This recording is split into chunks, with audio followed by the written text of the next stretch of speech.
the Unrest podcast.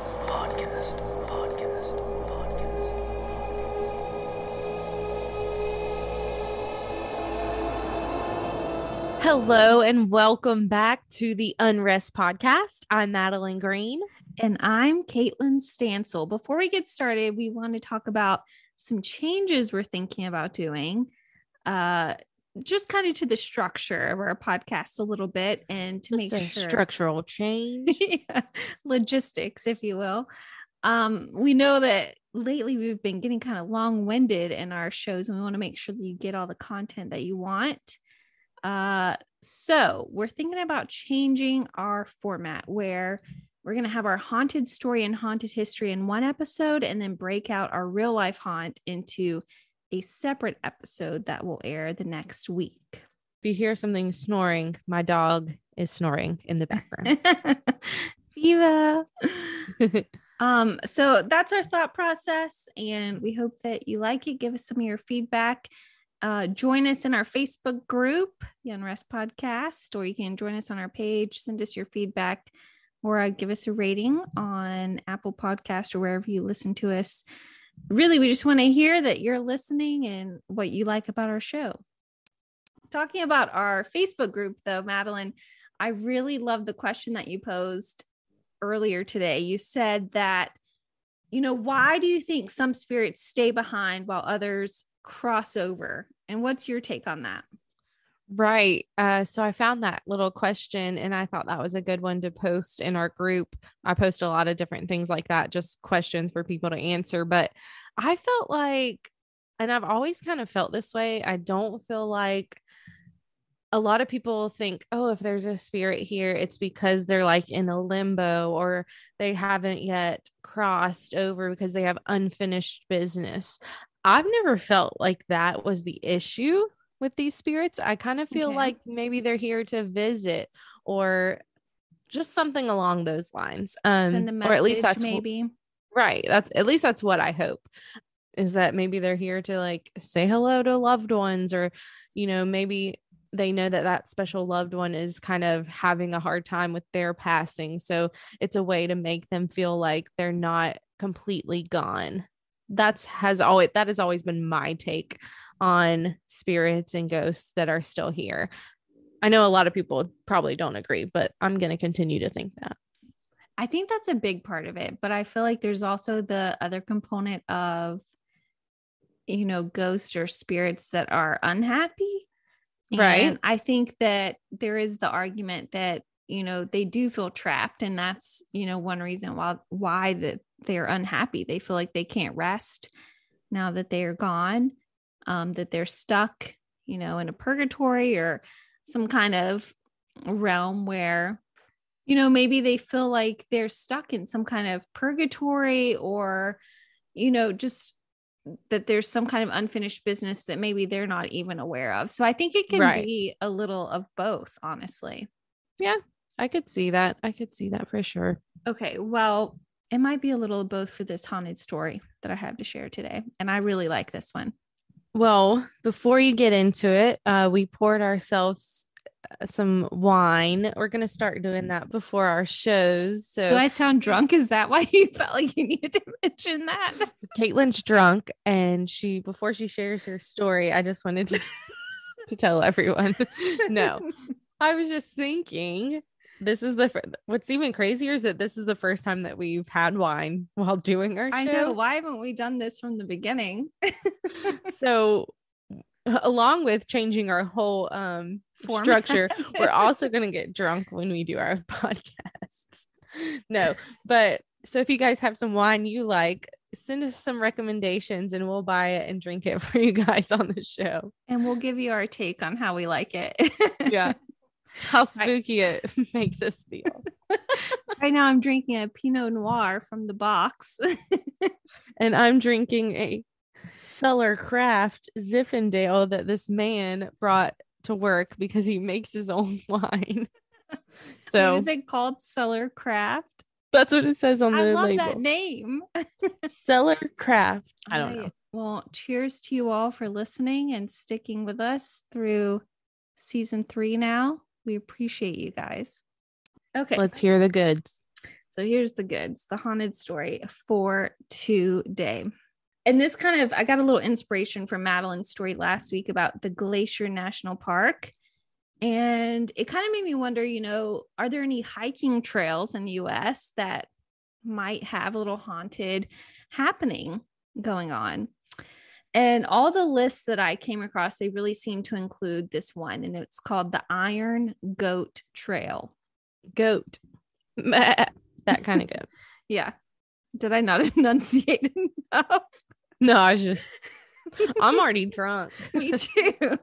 So this trail, it's located in a national forest in Washington State. And first of all, I think Washington State just kind of has a spooky vibe on its own. When I imagine it like really foggy. Like Twilight. Yeah, I guess that might be why. Rainy, like not really sunny ever, just overcast. And just like really green. I feel like everything is green and like jungly in a sense. But this story goes back to the site of one of the worst railroad accidents in the country's history. So the entire nation. And it dates back to 1910. And we're actually almost at the 112th anniversary for this event. Oh, wow. On March 1st. So the story goes that there were two trains stuck on the tracks in the midst of a big snowstorm. And again, this is in Washington State. So there were some snow drifts during the storm that were piling up to 20 feet high, just to give you an idea of this is a colossal amount of snow. Yes. And at some point through this snowstorm, it turned into a thunderstorm. It started raining. It was lightninging. How do you say that? I don't know. It was lightning. It was raining, there was lightning, and it was thundering as well. And apparently one of these big thundering booms was so disruptive and vibrating so much that it sent a wall of snow 14 feet high loose onto these trains that were stuck on the tracks, and an avalanche was sparked. And it swept these two trains with some 96 people on board down into the Ty River Gorge. So this is not only kind of the deadliest railroad accident in the nation's history, but also one of the deadliest avalanches in US history. And because of all this, it really sparked a lot of changes with the railroad industry. Today's railroad passes in areas with these sort of risk. They have massive concrete snow sheds over the tracks, and they have tunnels that go through the mountains at lower elevations to protect them from these kind of similar fates. Mm-hmm. And there was this article I found, and I guess, there were some survivors of the crash, and they interviewed them afterwards, and they talked about the experience. And I'm just going to read a little excerpt from that article now. It says, "The passengers were asleep in the train, many crew members joining them, believing it to be the safest place, while others slept in nearby shacks in Wellington." And this is a direct quote from one of those that was interviewed. And it says, "At 12:05, I woke up and I saw a flash of lightning zigzag across the sky and saw another. And then there was a loud clap of thunder. The next thing I knew, I heard somebody yelling. We got up, we climbed out of the bank to where the trains had been knocked by the slide. And I saw a man lying on the snow. They say that they went and got the man, they put him on their back. And they said, while I started up the hill, another slide hit and knocked me down underneath it. And I lost this man. I was sort of dazed and was underneath the snow some 10 or 15 feet. But I started to dig and climb out along the side of a tree. And I finally got out. And I was in such a dazed condition that I walked down and walked into the river up to my shoulders. And that's when I finally came to and realized what had happened." I mean, I think it's hard to imagine what an avalanche is like, what it's like to kind of be overcome by feet and feet of snow, especially for people that live in the South where we never experience anything like right. This might be hard to imagine for people in states like Washington where you get this kind of overwhelming amount of snow. But here we get a couple inches, 2 or 3 inches, and it's not even like big, fluffy, suffocating snow. It melts within seconds. And everything shuts down. Yeah, everything shuts down here because we just don't have the capability to handle it with any regard. Right. But to think about there being the amount of snow that you would suffocate under it, that just really isn't possible here in the South with what we get. No. You know, maybe like Northern North Carolina, Virginia, those states, they might have a better understanding, but I have never experienced that amount of snow where I would even think that it would be worried about it. Yeah. So obviously this was a very devastating situation going on. The good news is that there were about 23 survivors that were pulled from the wreckage. And there were some railroad employees that were able to kind of rush in and help when all this happened. But this one article I found, they said, sadly, the snow did not let up for quite a while, and it took even longer to fully melt. So most of the bodies from the accident were not retrieved until July of that year. So remember, this happened March 1st, and not until July were they able to get everyone out. Wow. I mean, that's crazy to even kind of try to imagine, I think. But I think it also kind of makes it easy to understand why this area may hold really such a paranormal presence there now. And when you look at pictures from today, the original tracks, those have been abandoned. They're still there. You can see some of them. There's tunnels, there's snow sheds, and it's just kind of interesting to see what it looks like today as this hiking trail now. Obviously, there are some areas you can't really go into, but like the tunnels, but you can go nearby and just see what has been left behind. So the trail takes you through this loop of wooden bridges that go over creeks and tiny little waterfalls.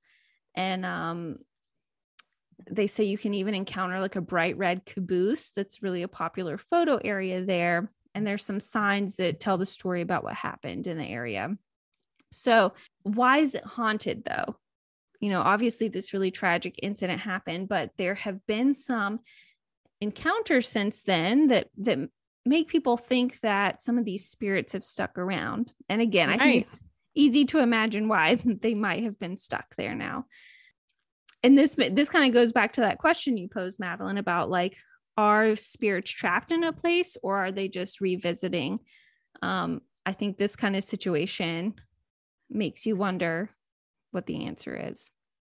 Kind of like that recording situation we talked about in the first episode. There was just something so tragic that happened here that the elements of what are left behind recorded the emotions and all that was left behind from this tragedy. So one thing I've kind of come across in researching this is that if you do go hike the Iron Goat Trail, do not go alone. It seems like if you're a solo hiker, you might have a few more experiences than someone that has a fellow hiker with them. But several solo hikers have reported hearing voices echoing through the tunnels there. There have been claims that people have seen apparitions. They have felt invisible hands touching them. They've even experienced chills and like their hair standing up on the back of their neck for no reason. Wow. It may be a little bit scarier. They've heard screams coming from the Ty River Gorge, which is where those trains were kind of dragged into from the avalanche. So when I was looking at a couple articles, there was this comment on one of them, and I just had to share this because it's kind of crazy.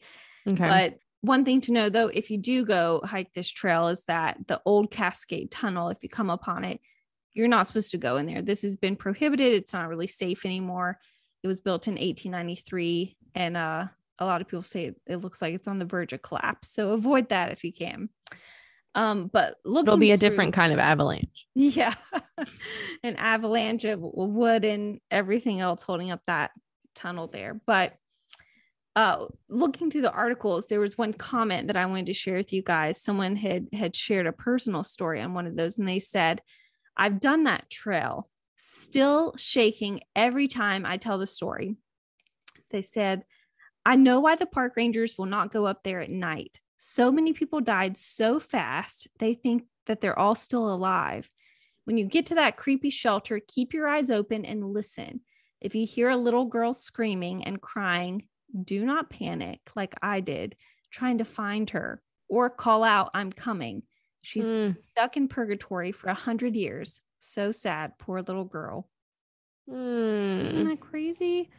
So I just feel like that was such a sad but kind of crazy story about someone's personal experience there. Oh my God, for sure. Like, because your first instinct, if you do hear anybody screaming, honestly, is like, I'm here to help. Like, let me figure out where you're at. And it totally makes sense that, you know, they did die so quickly. They probably do feel like they are still alive, and they're like confused on really what exactly happened. Like the shock of it all almost. And then this other one, I found a YouTube video. These guys had gone hiking out there, and Madeline's pouring another glass as I'm talking. And they were just kind of taking some videos. And I don't know if it's the same tunnel area that I was talking about, the old Cascade Tunnel, but they have two different cameras. One is like a Sony camera and the other is a cell phone. And in the Sony camera, when they're shooting into this tunnel, you can see kind of like an orb to the left, but then they're moving it around, and you could maybe like explain that maybe there's something on the lens. But at the same time, they're recording at the same time with their cell phone. And in the cell phone, it's like there's these wisps of smoke going by. So like, look over there. Okay. That's kind of like the orb I saw. But then they kind of zoom out, and it looks like, okay, there's something on the lens. But then you see that? I mean, they're obviously really zoomed in, but it's still some sort of mist or smoke, or it's really kind of eerie. And also they think that this is at night. It was during the day. They were really zoomed in on the tunnel there, like into the darkness. So it's already a little creepy, but I mean, just, this is kind of some images from that trail. Like you see all these old kind of railroad structures, tunnel structures there that are still there, but they're falling apart. Right. And there's another one where they think that they captured a whisper. I couldn't really hear it very well. But you know, they say from their experience there in real life, they felt like they heard someone whispering to them as they were walking through. Right. And so the trail right there it's a distinct trail. Yeah. It's a distinct trail through kind of this really vegetated forest. It's very green and lush. But then there are like these big structures like tunnels, or there's also like a railroad bridge at one point too. That would be a really neat place to go. Yeah, it looks like a really awesome hike to do. Just know that if you go on it, you might be joined by a few people that are still lingering from 1910. I love that. So that is today's haunted story. That's a really great story. And kind of going off of that, today's haunted history is about the 5 deadliest train disasters in U.S. history. So number 5 is the one that you actually did. It's only number 5, not number 1? Because it kind of goes into more like unnatural causes, I guess. Whereas like you know, it's that one was probably because what it says, honestly, in this is it says, you know, most train accidents are caused by operator error or faulty equipment. But the 5th deadliest train accident on our list was actually caused by an avalanche. So, and I feel like trains back then probably did not carry as many people as they do now in more modern times. So I'm going to move on to the 4th, which is called the Eden train wreck. 97 were killed. It was on August 7th of 1904. The number 11 Missouri Pacific Flyer leaving Denver, Colorado for St. Louis, Missouri. It crossed a wooden trestle bridge, and a flash flood struck and swept the train into the river.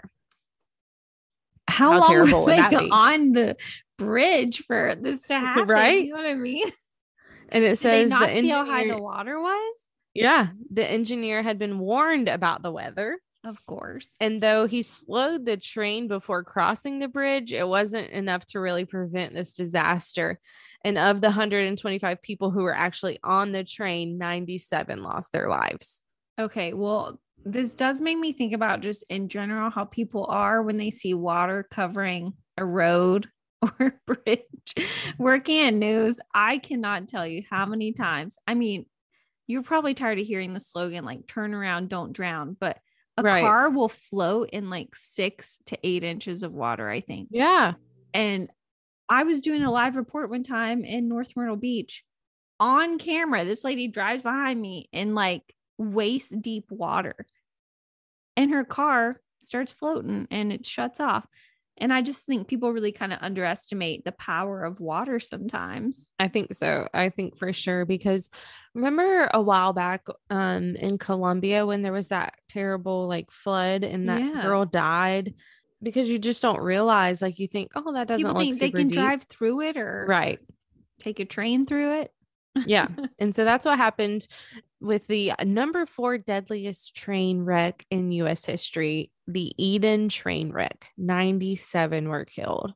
Ooh. So I'm going to move on to number 3, which is the Ashtabula River Railroad disaster. And 98 were killed. This happened on December 29th of 1876. Oh gosh, they're all kind of like around the same decade, it seems like. And I think it's also because, I mean, think about when trains were first coming around, you know, they didn't, I mean, not that they didn't know any better, but you were like, hey, we built this train. We're just going to keep it going. And I feel like different terrains call for different kind of like risk assessments and precautions. So it's like, yeah, maybe going across Kansas or somewhere really flat, there is less risk associated with taking a train. But then when you're in Colorado or like in the mountains, I mean, yeah, a little different story. And so this says a Lakeshore and Michigan Southern Railway train was traveling with 11 rail cars, 2 locomotives, and 159 passengers while crossing a railroad bridge over a gorge of the Ashtabula River in Ashtabula, Ohio. The 11-year-old bridge collapsed. Oh, gosh. Yeah. And as the train plummeted into the ice cold water below, oil lamps and coal heating stoves ignited, setting the whole railroad, all the rail cars on fire. And then of the 159 passengers, like I said, 98 were killed. Oh my gosh. And so it says it was later determined that a faulty design caused the bridge to collapse. In fact, it said that that the rail accident actually caused 100 deaths as the 2 bridge designers committed suicide soon after the accident. Oh, yeah, that's tragic all the way around. Yeah, because imagine you build this bridge and it comes out that your design was what caused 98 people to die. Just feel responsible, yeah. Yep. So that one's pretty crazy. Number 2 is the Great Train Wreck of 1918, where 101 people died. And it says 2 trains, 1 track. Oh, this was a head-on collision, the sort of accident that movies are made about, and it happened on July 9th of 1918. 2 trains were on the NC and STL railway line and collided at 50 miles per hour on a stretch of road known as Dutchman's Curve. It says upon colliding, some passenger coaches telescoped, pushing through the cars ahead and destroying everything in their path. Oh, gosh. And it said at least, yeah. And it said at least 101 people were killed and thousands of children from the nearby Catholic Children's Home witnessed the accident. Oh, can you imagine? I never took a train. I'm sure I never would. Oh my gosh. And so obviously the cause of this accident was just human error. Specifically, the engineer of one of the trains failed to adhere to the written right-of-way rules. And instead of pulling onto the sidetrack to kind of let the other train pass by and keep going, they just continued at full speed. So guess they were hoping the other train would. take Right? the right of way. That's like a real life chicken going on there. Yeah. Not the kind you want to play in. And then the number one deadliest train wreck was the Malbone Street wreck. Killed 102 people. It said all train crashes are tragic, but the Malbone Street wreck is commonly considered the worst train crash in American history. On November 1st of, again, 1918, a packed Brighton Beach bound train was speeding through a tunnel under Brooklyn's Malbone Street. As the train approached a curve designed to be taken at 6 miles per hour, the motorman kept the train at a roughly 35 miles per hour. Oh, no. The train derailed, killing 102 people and injuring many more.